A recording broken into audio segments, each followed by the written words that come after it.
My community about a couple of weeks ago, when I had made the decision that I was not going to contest the next federal election, I spoke to Peter Dutton and I gave him my view that I would not be standing and seeking re-election at the next federal election. I offered to step down from the ministry at that point and he declined that offer, but when a reshuffle was happening today, the decision was made that I would step back to the backbench and continue my work from the backbench. I am a very proud resident of the Southern Gold Coast. I love representing this community. I will continue to represent this community for the remainder of this term of Parliament, but I won't be seeking re-election. Given that I had made that decision, the right thing to do was to speak to Peter and let him know that that was my decision. It's important that the Liberal National Party gets the right candidate quickly onto the ground here on the Gold Coast, and that the very important shadow portfolio of Home Affairs has someone into that role so that in the lead up to the next election, Peter can have the right team in place to take forward beyond the election. So whilst this is the end of an era for me, I'm very proud of the work that I did here. Locally, I'm very proud of the opportunity that were given to me. It was way beyond anything I ever would have considered. So I was honoured to be Australia's Home Affairs Minister. I was honoured to be Australia's Industry, Science and Technology Minister. But most of all, I have been honoured to be the member for Macpherson, and I will continue to represent this beautiful electorate until the next election. Happy to take any questions. Can I ask what was behind the decision not to seek re-election? Look, there's no one single thing that brought me to the conclusion that I wouldn't seek re-election at the next election. There's probably a range of factors that contribute to that. I'm very comfortable with the decision that I made. I am standing back from the front bench very comfortably. I'm very happy to do that. I think this was the right time for this to happen. I'm comfortable with my decision not to recontest, and I look forward to working with whoever the party chooses to be the next candidate for Macpherson. Can I ask what your position is on the voice to Parliament? Yeah, so I don't support the words that are currently being proposed by Mr Albanese.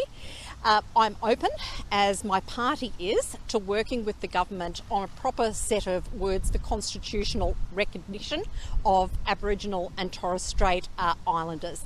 But I think that the words that are proposed are not words that I can support, not words that I can advocate for. But I've always made it clear that in matters such as these, I want my community to be informed of the pros and the cons of what is being put forward.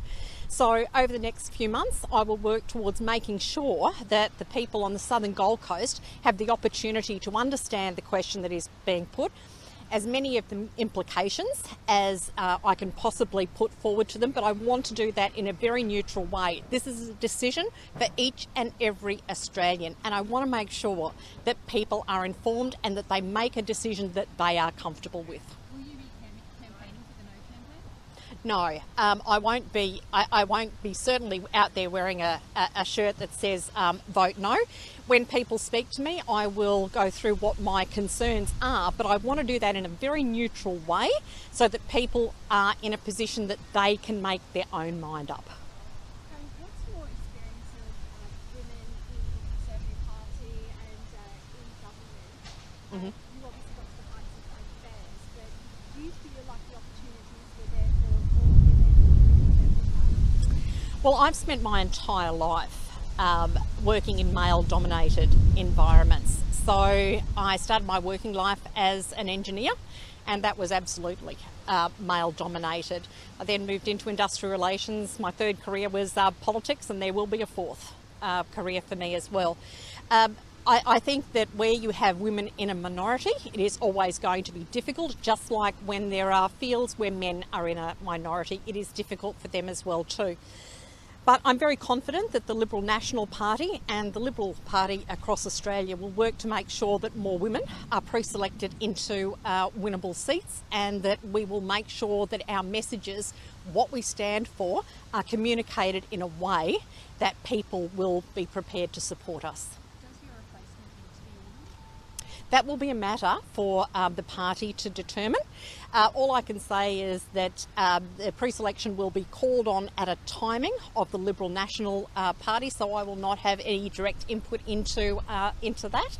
But the sooner, in my view, we get someone on the ground out there working with the community, the better. I know when you're talking about the state of the future of the Liberal Party, what are your thoughts on that discussion that's been going on at the moment and the future of the party? So there's a lot of work that the Liberal National Party in Queensland has to do, and the Liberal Party right across Australia.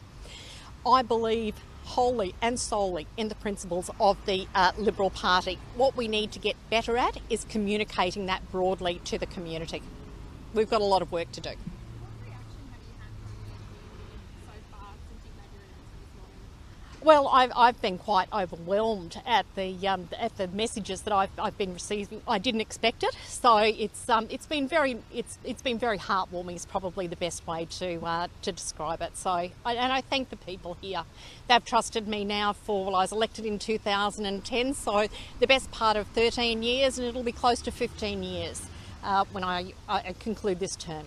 What's been one of your proudest moments being in this seat? What would you say you feel super proud to be able to bring to the community? The most important thing to me has always been helping individuals, and there are a number of people that have come to my office when they have not been able to get any support and any outcomes from anywhere, and just to be able to work with them so that they get an outcome has just been magical. I mean, I recall one young woman who had a life-threatening blood disease, and just to be one of the people that worked with her to get her the medication that she needed so that she could go on and that she could live is one of the highlights of my time here. What about your biggest regret? Do you have a biggest regret? No, I tend to not have any regrets in my life. If I look back, are there some things that I would do differently? And let me preempt that next question by saying that I think that the more a politician can be out in their local community, the better. And I've always diligently tried to do that. In hindsight, I would like to have been out there even more than I could have, but ultimately politics is a 7-day job. There's only so much that you can do, but I would focus at the beginning on making sure that I was out there every single day in the community. Hard as a federal politician, because quite frankly there's 6 months of the year where you are not in your electorate because Parliament is sitting, or you have community engagement to do elsewhere in the state or the nation, or you have committee hearings to attend. So it's 6 months out of the electorate, so every second that you're here counts. You alluded to a fourth career. What is that fourth career? Well, I don't know what the future holds for me. When the next election is called and my term concludes, I think I'll take a little bit of time off and have a holiday, spend a bit of time thinking. But I have qualifications in engineering, have qualifications in industrial relations, in human resources, so there's a few opportunities for me to have a look at. But I will do all that I can to support my community along the way and forever.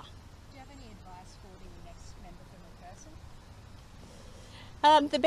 The best advice is to make sure that you are out there working with your community as much as you possibly can. Look, clearly I support local candidates, and I would hope that whoever is selected to replace me is a thorough local. Okay, excellent. Thank you very much.